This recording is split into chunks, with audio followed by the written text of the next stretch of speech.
Quan el savi assenyala la lluna, el neci mira el dit. Ells pensen que per culpa dels immigrants no n'hi ha prou per a tots. Pensen que l'estat espanyol respecta la diversitat cultural, que el País Valencià és una regió espanyola sense identitat pròpia. La ignorància és la matèria prima del feixisme. No els deixa veure que qui fa les nostres vides més precàries no està al costat, sinó damunt.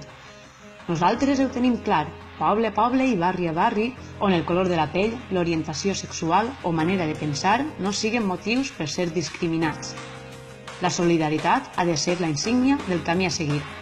Per tot això i més, el 9 d'octubre, tots i totes a València.